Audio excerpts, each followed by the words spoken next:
Delhi police 2025 का exam का result अभी तक क्यों नहीं आया?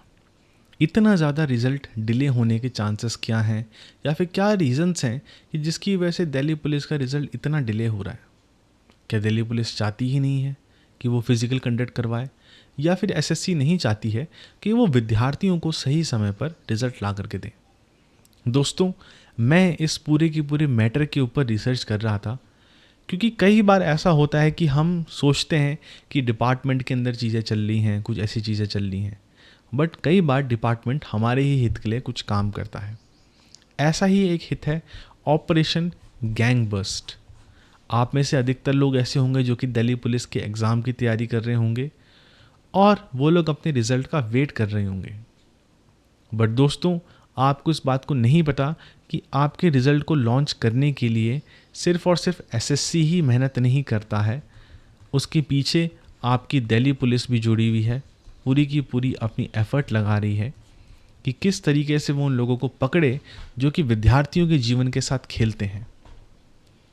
उसमें एक सबसे बड़ा हाथ है पेपर सेटर्स का, या फिर पेपर लीक कराने वाली गैंग का। ऐसे ही गैंग को पकड़ने के लिए 2025 में आपका एक प्रोग्राम लॉन्च हुआ था दिल्ली पुलिस के एग्ज़ाम के साथ साथ, और इसमें मेन टारगेट ये था कि उन लोगों को पकड़ा जाए, उन लोगों को टारगेट किया जाए जो कि इस पूरे के पूरे रैकेट का हिस्सा है। ये लोग कौन है? ये लोग माफियास हैं जो कि पूरा का पूरे सिस्टम में फैले हुए हैं और कैसे भी करके पेपर को लीक कराने की कोशिश करते हैं, चाहे कुछ क्वेश्चंस इनको पता चल जाए या फिर पूरा का पूरा एग्ज़ाम मिल जाए, तब तो इनकी पूरी की पूरी बल्ले बल्ले है। बट अब आप लोगों को पता है कि सारी की सारी चीज़ें ऑनलाइन हो गई है, सीबीटी हो गया है, तो उसमें एक नया डायमेंशन जुड़ गया है, वो है आपके इन्विजिलेटर्स का, वो है आपके एग्ज़ाम सेंटर्स के हेड का, जो कि पूरा का पूरा ये रैकेट को आज के टाइम पे ऑपरेट करते हैं। जब से नया एग्ज़ाम कंडक्टिंग बॉडी आया है, तब से इस चीज़ को हम काफ़ी ज़्यादा देख रहे हैं। तो जब मैंने इसके ऊपर रिसर्च करी तो मुझको एआई ने की एक रिपोर्ट मिली, और इस रिपोर्ट में एआई ने सारी की सारी चीज़ें बताई हैं। ज़्यादा मीडिया ने, ज़्यादा न्यूज़ चैनल्स ने इस चीज़ को कवर अप नहीं करा है। उन्होंने अगर कवर अप करा है तो छोटे छोटे इंसिडेंट्स को कवर अप करा है। बट ये जो पूरी की पूरी रिपोर्ट है, इसको जब मैंने पढ़ा तो मैं आश्चर्यचकित हो गया, और मैं आपको ये रिपोर्ट बताने के लिए ही आज आया हूँ। इस रिपोर्ट में दोस्तों इन लोगों ने डिस्कस करा है कि कैसे दिल्ली पुलिस ने अपना एक ऑपरेशन चलाया जिसको नाम रखा ऑपरेशन गैंग बस्ट। इसमें इन्होंने 854 अक्यूज्ड को, मतलब 854 ऐसे लोग जो कि दोषी पाए गए हैं, उनको अरेस्ट करा है। 280 गैंगस्टर्स को पकड़ा है सिर्फ और सिर्फ 48 घंटे के अंदर। ये चीज़ जब मैंने सुनी तो मैं बहुत ज़्यादा शौक रह गया कि 48 घंटे के अंदर इतना ज़्यादा लोगों को पकड़ा जा रहा है, तो मतलब ये जो रैकेट है ये काफ़ी ज़्यादा बड़े स्केल पर चल रहा है, जिसके बारे में ना आपको कोई खबर है, जिसके बारे में ना मुझको कोई खबर है, बट ये चीज़ें ग्राउंड में इम्प्लीमेंट हो रही हैं। अब जब रिज़ल्ट नहीं आया है, इतने ज़्यादा पेपर लीक के मामले आए हैं, तो विद्यार्थियों के ऊपर भी एक आक्रोश है, और वो आक्रोश इस चीज़ का है कि हमारा रिज़ल्ट तो कम से कम हमें समय पर दे दो। अभी आपने रिसेंटली देखा कि आपके दिल्ली पुलिस AWTPO का रिज़ल्ट आया, उसमें इतनी ज़्यादा हाई कट ऑफ गई।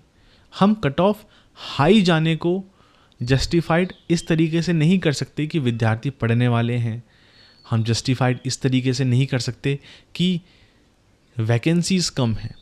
ये चीज़ें डेफिनेटली असर डालती हैं, 100% मैं भी इन चीज़ों से एग्री करता हूँ। बट कैसे किसी एक एग्ज़ाम में, जो कि आपका AWTPO का एग्ज़ाम था, उसमें पिछले साल तक नेगेटिव मार्किंग नहीं थी और 72 तब कट ऑफ जाती थी, और इस बार नेगेटिव मार्किंग है और नेगेटिव मार्किंग के साथ आपको 79 कट ऑफ देखने के लिए मिल रही है। मैं और बातों को यहाँ पर नकार नहीं रहा हूँ, मैं उन बातों से भी एग्री करता हूँ, पर ये चीज़ भी सोचने की है। वैकेंसीज़ कम थी, लगभग 50% 70% वैकेंसीज़ थी, बट फिर भी ये चीज़ थोड़ा सा कंसर्निंग है। इस चीज़ को आपको समझना पड़ेगा।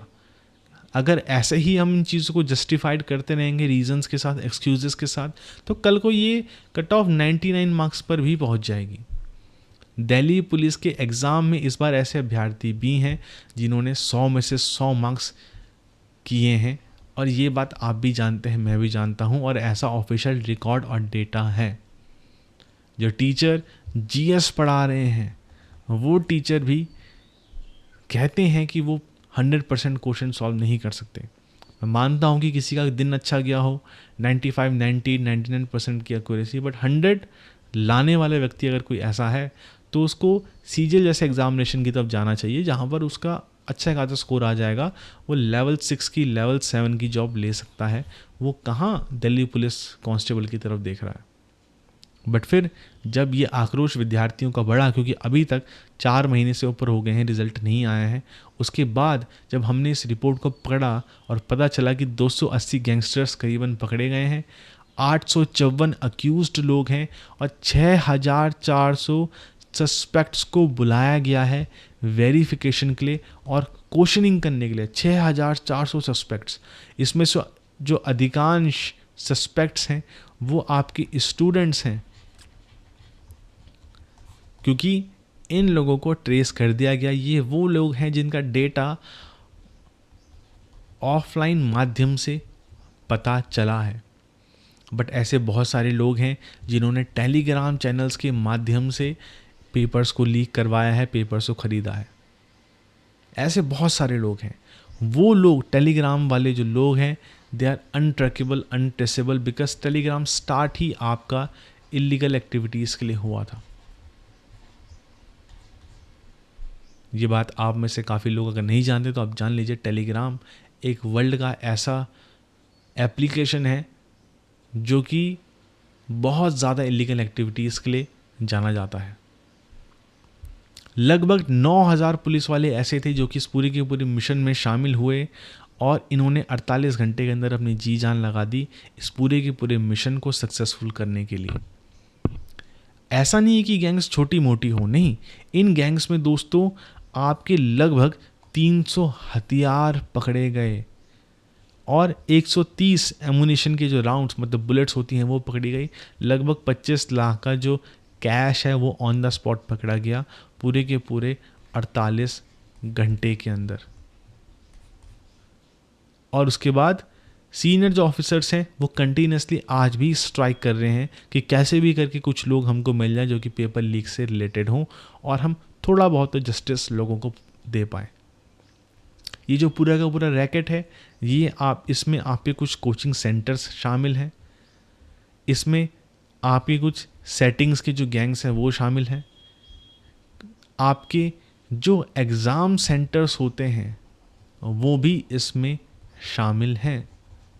इस बात को अगर आपको नहीं पता तो मैं बता दूं, एग्ज़ाम सेंटर्स आज के टाइम पे एक बहुत बड़ी भूमिका निभा रहे हैं इस पूरे के पूरे एग्ज़ाम को लीक करने में, क्योंकि जब तक वहाँ पर जो वहाँ का हेड ऑफ एग्ज़ामिनर है, हेड इन्विजिलेटर है, उसके साथ सेटिंग ना हो तब तक रिमोट पेपर लीक कराना लगभग नेक्स्ट टू इम्पॉसिबल है। इसलिए एग्ज़ाम सेंटर के जो इन्विजिलेटर्स हैं इनके साथ सेटिंग होना एक बहुत इंपॉर्टेंट फैक्टर बन जाता है। उसके बाद जब हम इस चीज़ को पढ़ते हैं तो सारी की सारी बातें मैंने आपको बता दी, और इसलिए जब कैंडिडेट देखते हैं इतनी ज़्यादा हाई कट ऑफ, वो साफ साफ कह सकते हैं कि भाई जो हमारा एग्ज़ाम था वो एग्ज़ाम कॉम्प्रोमाइज्ड हुआ ही हुआ है। इसीलिए स्टूडेंट्स भारी मात्रा में एग्ज़ाम को कैंसिल कराने की बात करते हैं, री एग्ज़ाम की बात करते हैं। बट आपको भी पता है दोस्तों कि एक एग्ज़ाम देने के लिए कितनी ज़्यादा एनर्जी लगती है, कितना ज़्यादा माइंडसेट लगता है, और कई बार किसी का दिन नहीं रहता और इंसान काफ़ी सारी परेशानियों से जूझ रहा होता है, तो वो एग्ज़ाम को सही तरीके से नहीं दे पाता। इस बात को आप भी जानते हैं, मैं भी जानता हूँ। बट री एग्ज़ाम करवाना किसी भी चीज़ का सॉल्यूशन नहीं है, क्योंकि ये काफ़ी ज़्यादा एक्सपेंसिव है एसएससी के लिए भी, स्टूडेंट्स के लिए भी। और जो ये एग्ज़ाम, री एग्ज़ाम की बात होती है, इसमें ये चीज़ पॉसिबल तभी है जब सिक्योरिटी काफ़ी ज़्यादा टाइट हो। और सिक्योरिटी आप कितनी भी टाइट कर लो, there would be some leaks, there would be some leakage that will cause the chaos। तो दोस्तों, इस वीडियो में मैंने कोशिश करी है कि आप लोगों को एक ऐसा पहलू दूं, एक ऐसा दृष्टिकोण प्रदान करूं जिसके कारण आप समझ पाएँ कि एक एग्ज़ाम लीक कराना इतना आसान चीज़ नहीं है, बट कैसे इतने सारे लोग हमारे देश में जुड़े हुए हैं जो कि इस एग्ज़ाम को लीक कराने पर तुले हुए हैं, कैसे भी करके। आशा करता हूं कि आप इस बात को समझ पाए होंगे और आने वाली नेक्स्ट वीडियो में हम बात करेंगे आपके कट ऑफ के बारे में और सेफ स्कोर के बारे में। So this is it what it is. Have a nice day. Bye bye. Jai Hind. I hope you all will do good and I hope all will you do wonders.